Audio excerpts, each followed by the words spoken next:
আসসালামু আলাইকুম। আজকে ফেব্রুয়ারির ৮ তারিখ 2025 সাল।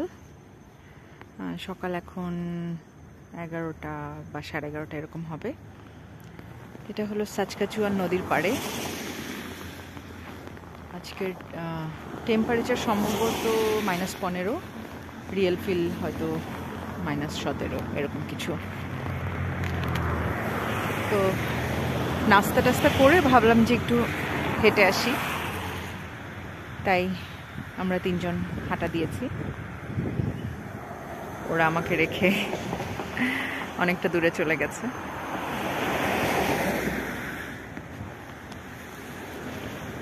এই হলো সাচকাচুয়ান নদীটা পুরো যে 5 মাস কানাডায় বরফ পড়ে, এই সময়টায় পুরোটা সময়ই নদীটা প্রায় বরফ হয়ে থাকে। তারপর যখন সামার আসে ওই সময়টায় দেখা যায় যে আবার নদীর পানি একদম স্বাভাবিক, সুন্দর সবুজ অথবা নীল অথবা এরকম রং ধারণ করে। ভালো লাগে তখন। আসলে নদী তো সবসময় সুন্দর।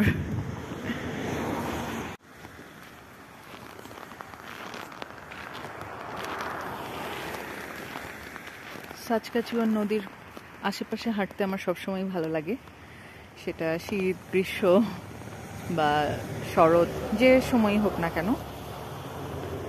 এই যে খুবই বরফের কি একটা অবস্থা দেখা যাচ্ছে পুরো রাস্তা জুড়ে। এদের অবশ্য আইস ম্যানেজমেন্ট সিস্টেমটা খুবই ভালো, খুব তাড়াতাড়ি রোড ক্লিয়ার করে দেয়। এই যে মেইন রোড একদম ক্লিয়ার। আর ওই যে দূরে দেখা যাচ্ছে যে লাল বিল্ডিং, ওখানে আমার বাসা।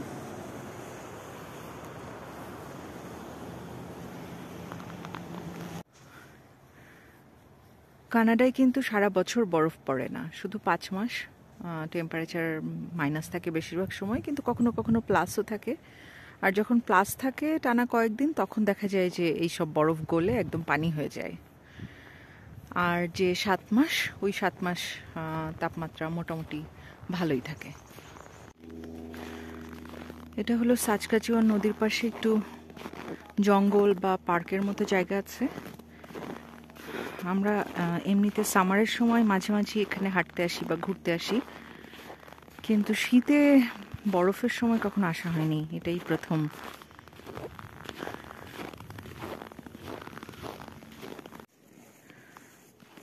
সকালবেলা আবহাওয়া গ্লুমি থাকলেও এখন রোদ উঠে গেছে।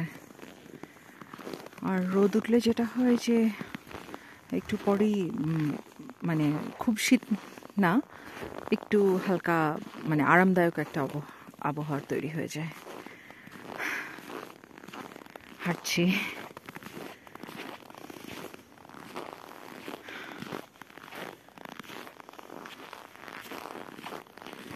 বরফের মধ্যে হাঁটা খুবই একটা কঠিন কাজ।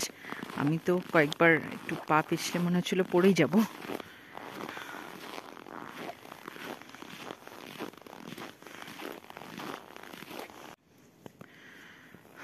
গাছের গায়ে গায়ে বরফ লেগে আছে, অদ্ভুত সুন্দর লাগে।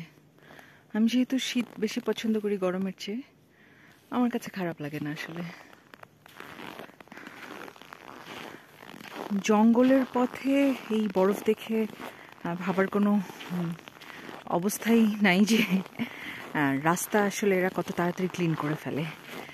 এই জঙ্গলের রাস্তা দেখে কিছুতেই বোঝা যাবে না যে এদের আইস ম্যানেজমেন্ট সিস্টেমটা আসলে কত ভালো। খুব দ্রুত এরা রাস্তায় গাড়ি চলাচলের উপযোগী করে ফেলে রাস্তা।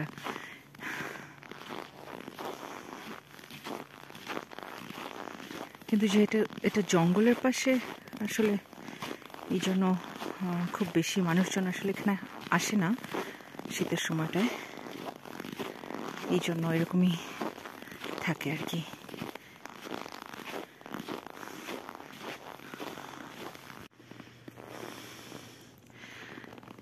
এখানে আমার ভীষণ প্রিয় আরেকটা ব্যাপার হলো যে আকাশের রংটা সবসময়ই এত অদ্ভুত সুন্দর থাকে। নীলটার প্রাধান্য বেশিরভাগ সময় বেশি থাকে এখানে।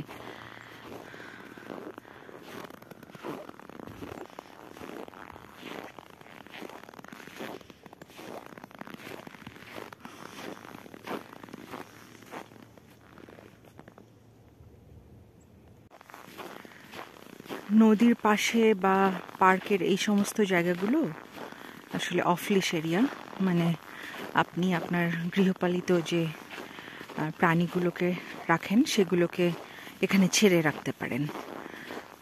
প্রায় মানুষজন তাদের যে পেট অ্যানিমালস সেগুলোকে নিয়ে আসে হাঁটতে, আর তখন এখানে যে যতটুকু সময় তারা থাকে ওই সময়টাতে ওই সব অ্যানিমালসদেরকে ওরা ছেড়ে দিয়ে রাখে, যেহেতু এটা অফ লিশ এরিয়া, লোকালয় না।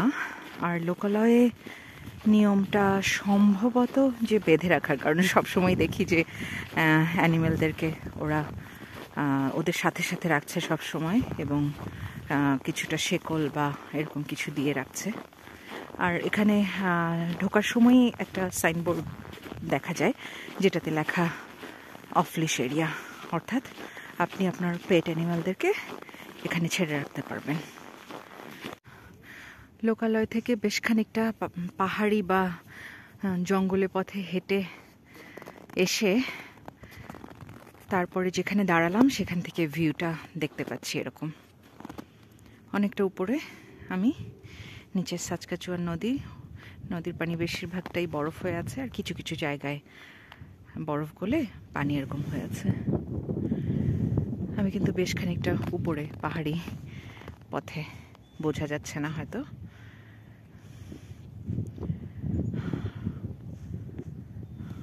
বেশ বাতাস আছে, যেহেতু রোদ উঠেছে বাতাসটা না থাকলে শীতটা অনেক কম লাগতো। নিচে দেখা যাচ্ছে কিছু কিছু মানুষ হাঁটছে।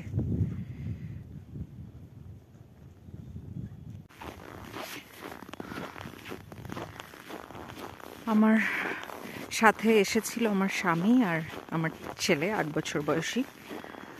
তো যেটা হয়েছে যে ওরা দুজনই খুব হাঁটতে পারে, আমিও যে হাঁটতে পারি না তা না, কিন্তু দেখা যায় যে এই বরফের মধ্যে এটা আমার জন্য খুব ডিফিকাল্ট হয়ে যায়, আর তার মধ্যে মানে একটু টায়ার্ড ফিল করছি আর কি। সব কিছু মিলিয়ে আমি ওদেরকে বললাম যে চলো বাসায় ফিরে যাই, কিন্তু ওরা রাজি না, ওরা এই বরফের মধ্যে নদীর পাড়ে আরও হাঁটবে। তাই এই জঙ্গলের রাস্তায় একা একা আমাকে একা যেতে হচ্ছে বাসার দিকে। বেশ খানিকটা পথ কিন্তু হাঁটা। আমার একটু গা ছমছম করছে, একদম অনেস্টলি বলছি, আমার গা একটু ছমছম করছে, যেহেতু এখন কেউ নাই আর এটা একটু জঙ্গলে ধরনের জায়গা। যদিও এখানে নিরাপত্তার কোনো অভাব নাই, কিন্তু তারপরেও জানি না, বেশ খানিকটা পথ আমাকে হাঁটতে হবে।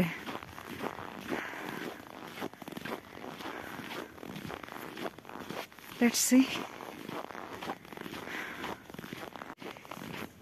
এই জঙ্গলে আর বরফে ঢাকা রাস্তা দেখে বোঝার কোনো উপায় নাই যে আর একটু যদি আমি সামনে এগিয়ে যেতাম, সামনে না মানে এখন আমার পেছনে, তাহলে এই সুন্দর সুন্দর কিছু পার্ক, নদীর পাড়ে পার্ক দেখা যেত। যেহেতু আমি আবার আমার বাসার রাস্তা ধরলাম, তাই আজকে আর পার্ক দেখানো হলো না। কিন্তু এই পার্কগুলোতে মানুষজন প্রায় আসে পিকনিক করতে, বিশেষ করে সামারের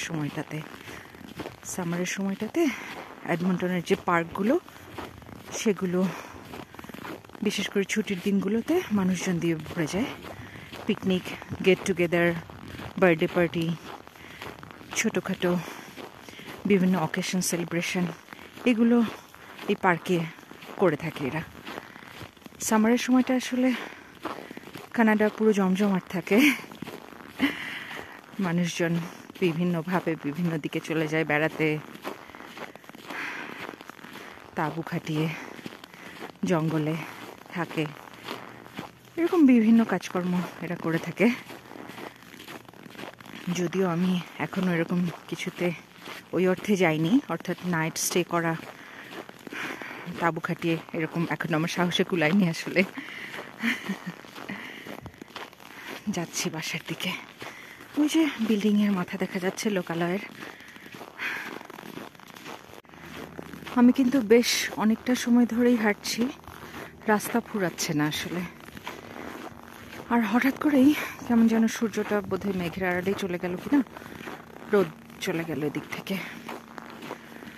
তো ছোটোবেলার কথা খুব মনে পড়ে যাচ্ছে। আমার নানাবাড়ি দাদাবাড়ি সিরাজগঞ্জে।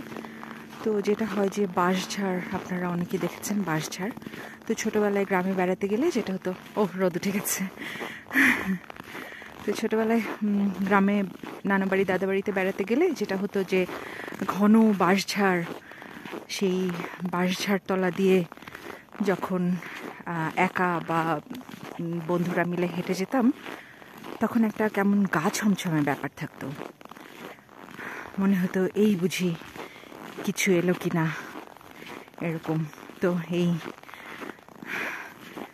গাছপালার মাঝখান দিয়ে হাঁটতে হাঁটতে আমার সেই বহু বছর আগের আমার ছোটবেলার কথা খুব মনে পড়ে যাচ্ছে। আসলে আমাদের জীবনে আমরা ছোটবেলাকে বিভিন্নভাবে মিস করি। হয়তো অনেকেই ফিরে যেতে চাই, ভাবি যে হ্যাঁ সেই ছোটবেলায় ভালো ছিল, এরকম অনেক সময় ভেবে থাকি। আমিও আমার ছোটবেলাকে খুব মিস করি, বিশেষ করে গ্রামের দিনগুলো। কারণ যেহেতু আমরা শহরে যারা থাকতাম তাদের গ্রামে যাওয়ার সুযোগ খুব কম হতো। তো যখনই সুযোগ হতো তখনই ওই 5টা 6টা বা 7টা দিন আমরা আনন্দ করতে ভুলতাম না। বছরে একবার বা দুবার গ্রামে যাওয়া হতো, সিরাজগঞ্জের সেই ছোট্ট গ্রাম। এখন যদিও তেমন কেউ ওখানে থাকে না, সবাই ঢাকা বা দেশের বিভিন্ন জায়গায় বা বিদেশে সেটেলড, কিন্তু তারপরেও আসলে বারে বারে ফিরে যেতে ইচ্ছে করে। ভালো থাকে আমাদের শৈশবগুলো। আমি এখন যে পথটাতে উঠছি পুরোটাই পাহাড়ি রাস্তা, বেশ ঢাল বেয়ে আমাকে নিচ থেকে উপরের দিকে উঠতে হচ্ছে। এই ঢালটা বাইতে যে আমার মনে পড়ে যাচ্ছে আবার নেপালের কথা। 1 বছর নেপালে ছিলাম। তো সাপ্তাহিক ছুটি শুধু ছিল ওদের রবিবারে, কানাডায় যেটা শনি এবং রবি 2 দিন। তো সেই সাপ্তাহিক ছুটির দিনে দেখা যেত বেশিরভাগ দিনই আমরা পাহাড়ে চলে যেতাম। একেবারে সারাদিন ব্যাপী পাহাড়ের উপরে উঠতাম হেঁটে হেঁটে কয়েক ঘন্টায়, আবার হেঁটে হেঁটে নিচে নামতাম। তো পাহাড়ে ওঠাটা নেপালে ভীষণ এক্সাইটিং একটা ব্যাপার ছিল। নেপালেও আমি ফিরে যেতে চাই আসলে। কানাডার অনেকটা জায়গা জুড়েই যদিও আমি নেপালের অনেক কিছু দেখতে পাই যে হ্যাঁ এটা হয়তো নেপালের মতো, এই জায়গাটা হয়তো নেপালের মতো লাগে, এরকম কিছু। তারপরেও আসলে আমার কাছে মনে হয়েছে যে নেপালের সৌন্দর্যটা একটু অন্যরকম। কানাডায় যেটা হয় যে সব কিছু বেশ সাজানো গোছানো, খুব অর্গানাইজড, আর নেপালে সেটা হলো প্রাকৃতিক সৌন্দর্যটা ওরা যে খুব গুছিয়ে রাখে তা না, কিন্তু ওটাই একটা অন্যরকম সৌন্দর্য। আমি ঢাল বেয়ে উঠছি আর একটু হাঁপাচ্ছি। এই যে দূরে সাচকাচুয়ান নদী, নদী তো না, এখন একটা বরফের নদী। সামনে নীল আকাশ, প্রায় লোকালয়ে এসে গেছি। অবশেষে আমি লোকালয়ে এসে পড়লাম। আমরা যে অংশটাতে থাকি এডমন্টনের, সেই অংশটাকে বলা হয় এডমন্টনের ডাউনটাউন, আর আমি বাংলায় বলি শহরতলি।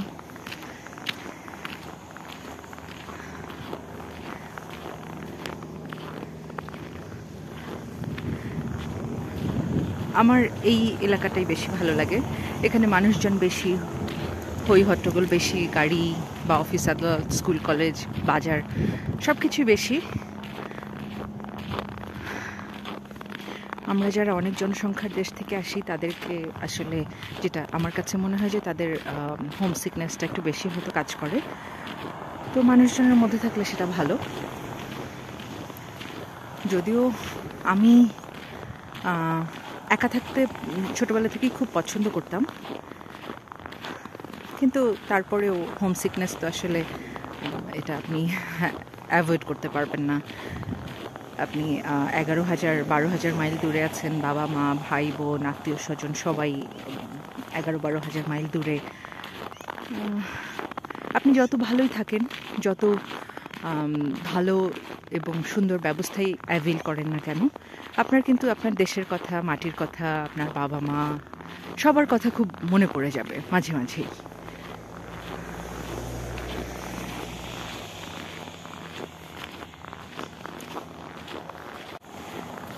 এটা হলো এডমন্টনের বাস। পুরো শহর জুড়ে সব জায়গায় এই একটাই বাস চলে, নীল রঙের বাসটা। এটাই ঘুরে ঘুরে, হয়তো অনেক অনেক বাস আসলে, যেহেতু অনেকগুলো রুট, কয়েকশো বাস, কিন্তু এই একটাই রং, নীল রং। আর স্কুলের বাসের রং হলো হলুদ। আর যে দূরপাল্লার বাসগুলো, অর্থাৎ এক প্রভিন্স থেকে আরেক প্রভিন্সে যায়, সেই বাসগুলো আবার বিভিন্ন কালার হয়ে থাকে। আমার দেখা এ পর্যন্ত সাদা আর সবুজ রঙের দূরপাল্লার বাস, হ্যাঁ এটা এই দুটোই দেখা হয়েছে, এই আর কি। এখানে যত বিল্ডিং দেখা যাচ্ছে সবগুলোই হলো আবাসিক বিল্ডিং, অর্থাৎ এগুলো প্রত্যেকটাই হলো আবাসিকভাবে মানুষজন থাকে আর কি, মানে যেটা অফিস না আসলে, শুধু মানুষজনই তাদের বাসা, অ্যাপার্টমেন্ট এই হিসেবে থাকে।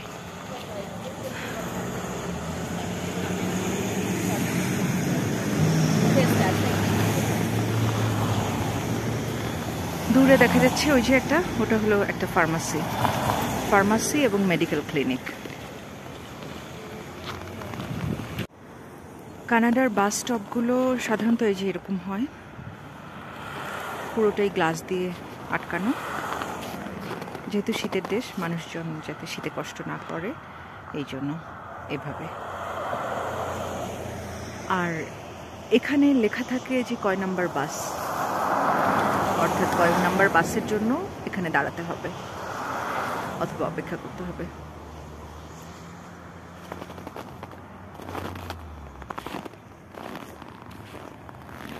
ভেতরে বসার জায়গাও আছে, কেউ চাইলে বসে অপেক্ষা করতে পারে।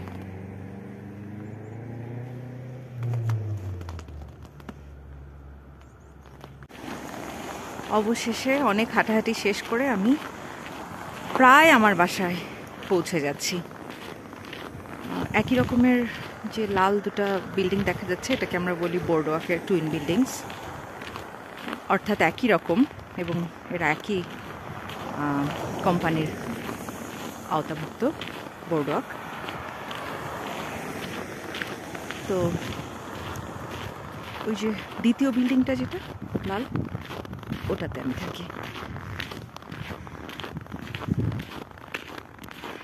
সবাই ভালো থাকবেন, সবার জন্য ভালোবাসা। আসসালামু আলাইকুম।